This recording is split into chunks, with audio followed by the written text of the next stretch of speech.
السلام عليكم. النهاردة هنعمل أكلة كلنا بنحبها، بنحب ناكلها في الصيف. هنعمل البرجر في البيت وكمان هنشويه. هنعمله بطريقة في منتهى السهولة وطعم حلو جدا. سندوتشات البرجر دلوقتي في المطاعم بقت غالية جدا، كمان عشان نبعد عن البرجر الجاهز واللحوم المصنعة اللي كل يوم بيحذرونا منها. هنحتاج كيلو لحمة مفرومة، ربع كيلو فول صويا،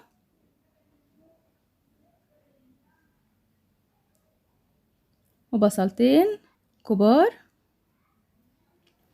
و3 معالق صلصة، والبهارات. معايا الفول الصويا هنا غسلاه كويس مرة واتنين وتلاتة، بعد كده نقعته في مية لمدة 4 أو 5 ساعات. اجي بقى في الكبة احط البصل اللي معايا وافرمه،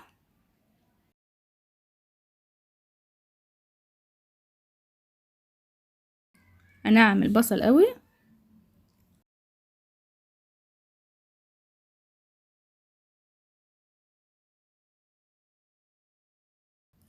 وفي نفس الكبة ورا البصل اعصر الفول الصويا كويس جدا من المية واحطه في الكبة.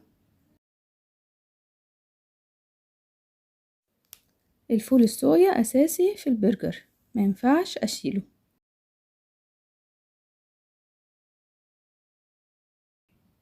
وافرمه.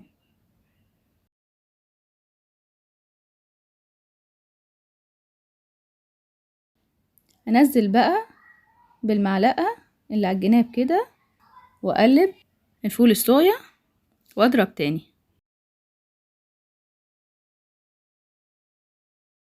اكرر الحركة دي ان انا انزل الجناب واقلب الفول الصويا كذا مرة واكمل ضرب لحد ما يبقى ناعم جدا ويبقى زي العجينة.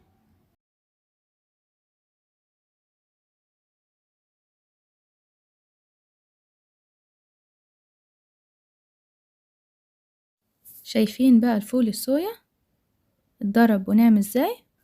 اضغط عليه كده بايديا، لو لقيته بقى زي العجينة كده وطري جدا وبتشكل معايا يبقى كده بقى تمام. احط بقى الصلصة، ممكن بدل الصلصة احط كاتشب، احط برضو 3 معالق او معلقتين كبار كاتشب، او ممكن احط مسترد، ممكن مش هحط صلصة خالص، الخطوة دي اختيارية. احط بقى البهارات، 3 معالق صغيرين ملح، معلقتين صغيرين فلفل اسود، و3 معالق بهارات لحمة، معلقة كمون، ومعلقة بابريكا، ومعلقة كزبرة. ممكن كمان اضيف بصل بودر وتوم بودر، لو في اي بهار كمان حابين نضيفه مفيش اي مشكلة. واقلب بقى كويس جدا لحد ما الاقي كل المكونات داخل في بعضها وشكل العجينة بقى بالشكل ده.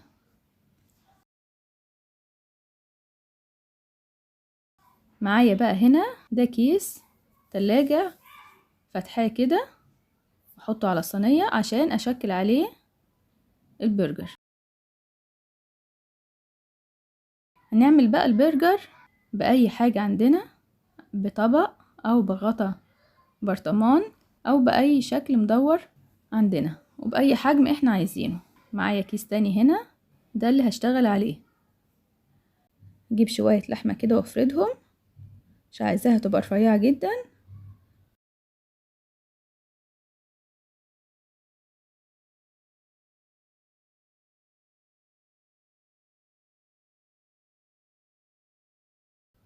عايزاها تبقى بالسمك كده.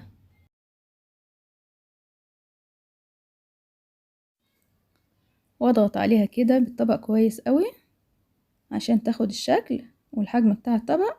بعد كده اشيل الزيادات. مش محتاجين المكبس بتاع البرجر، التشكيل بكل سهولة.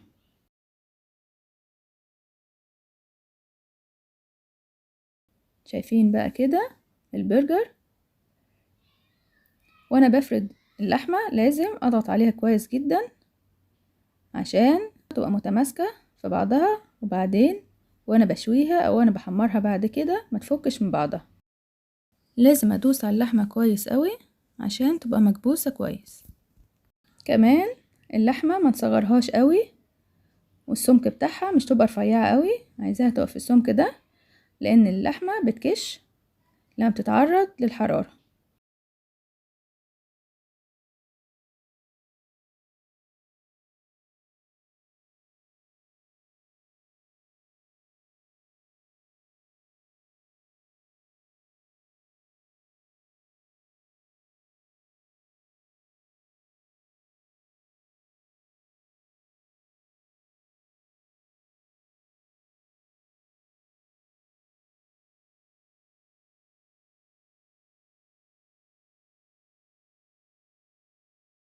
شايفين السمك بتاعها؟ اشيل بقى البرجر كده وارصهم في اي صينية عندي. ارص البرجر على صينية، وبعد ما احطه في الفريزر ويجمد اقدر ارصه. لو انا عايزة ارصه بقى بشكل رأسي ارصه. هكمل بقى بقية الكمية.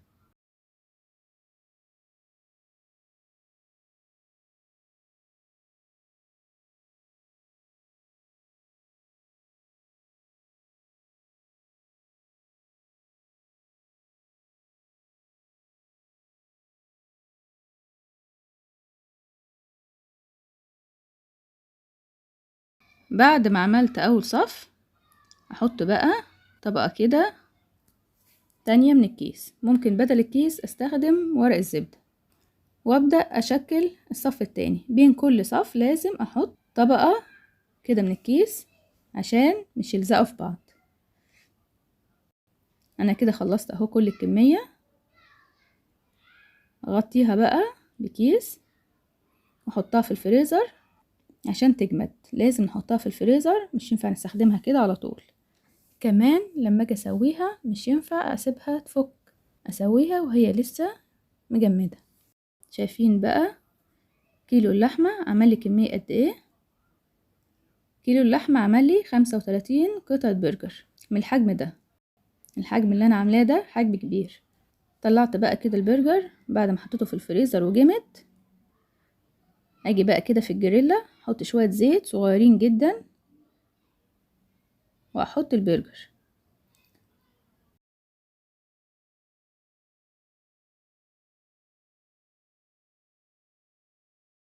ولما يستوي من ناحية اقلبه على الناحية التانية.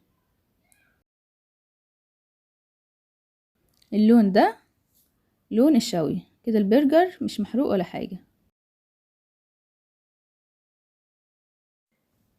ممكن بدل الجريلا اشويها على الشواية.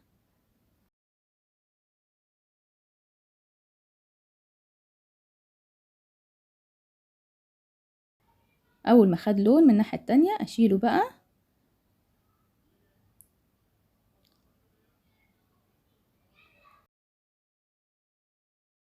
واكمل بقية الكمية. معايا هنا كمان جبن مشكلة مبشورة، اختار اي نوع جبن بنحبها. معايا هنا رومي وشيدر وموتزاريلا. ومعايا كمان بصلة كبيرة مقطعاها ترنشات كده. عايزة الترنشات تكون سميكة عشان تستحمل الشوي ومش تدبل معايا. كمان معايا طماطم مقطعاها برضو ترنشات تخينة، وفلفل. الطماطم لازم تكون طماطم ناشفة وجامدة، ما ينفعش ابدا استخدم طماطم طريه هتدبل معايا وهتنزل ميه وهي بتشوي. لازم تبقى طماطم جامده وناشفه، واكون مقطعاها قطع سميكه هي والبصل والفلفل عشان تتحمل معايا الشوي، واقدر استعملها واتحكم فيها في السندوتشات. لما نيجي بقى نقطع الكايزر لازم نستخدم السكينه المشرشره. العيش الفينو او الكايزر ما ينفعش ابدا نستخدم معاه السكينه المستويه. المعلومه دي في ناس كتير تعرفها، بس كمان في ناس كتير ما تعرفهاش. السكينة دي هتحافظ على العيش ومش هتخليه يتهري. احط بقى الخضار بتاعي في الجريلا واشويه. البرجر المشوي طعمه بيبقى مختلف تماما عن البرجر اللي بنقليه في الزيت.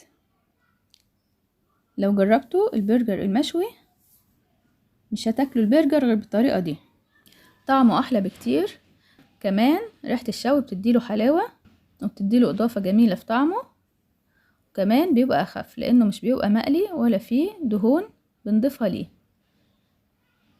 يعني بنضيف كمية بسيطة جدا، معلقتين بس زيت في الجريلا. مجرد ما الخضار ياخد معايا لون بسيط يبقى كده اتشوى. مش هسيبه اكتر من كده عشان مش يتحرق، ومش هشيله من الجريلا قبل كده هيبقى يدوب بس اتشوح، يبقى لسه مش اتشوى معايا ولا خد ريحة الشوي.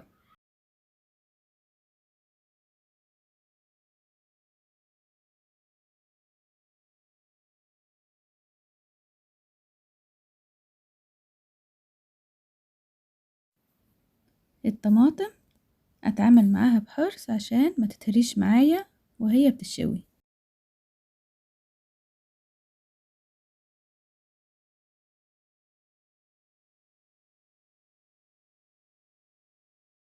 شايفين بقى كده البرجر بعد ما شويته السمك بتاعه، شايفين كمان متماسك ازاي. كل البرجر بتاعي متماسك، مفيش حاجة فكت معايا وانا بشويها. كمان اللحمة لو فيها نسبة دهون عالية ده بيخليها تكش قوي. انا كارلا ودي قناتي كارلا في المطبخ. لو عجبتكم القناة دوسوا اشتراك ولايك. كل خضار كده اتشوى معايا ابهره بقى، احط عليه ملح وفلفل اسود، لو عايزه اضيف له كمان اي نوع بهار.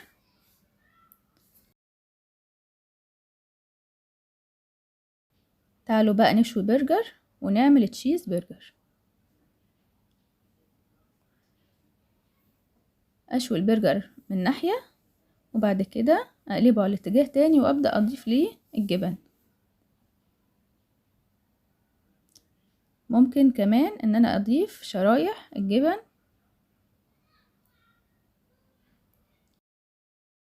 لما يتشوي كده من الاتجاه التاني والجبن تسيح احطه بقى كده في كايزر.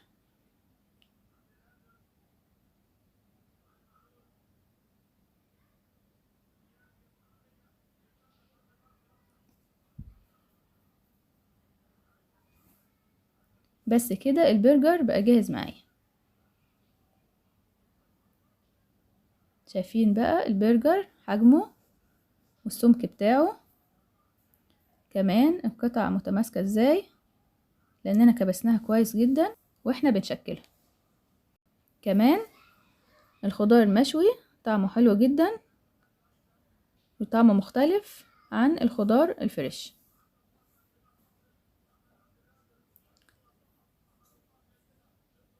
لو جربتوا البرجر بالطريقة دي هتعملوا كل مرة البرجر بنفس الطريقة وكمان تشووه.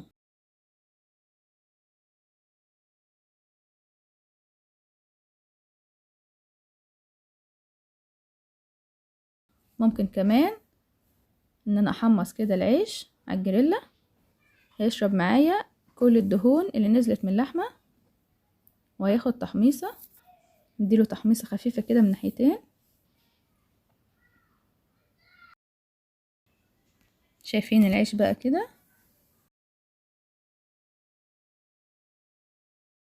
شايفين بقى سندوتشات البرجر.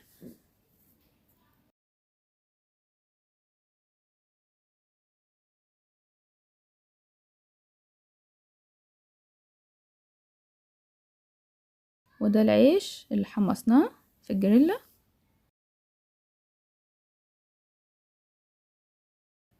وده تشيز برجر. البرجر في البيت بيبقى انضف، كمان مضمون، عارفين مكوناته. جربوا بقى البرجر في البيت وقولولي رأيكم. ما تنسوش بقى وانتوا بتعملوه تصلوا على النبي. بألف هنا.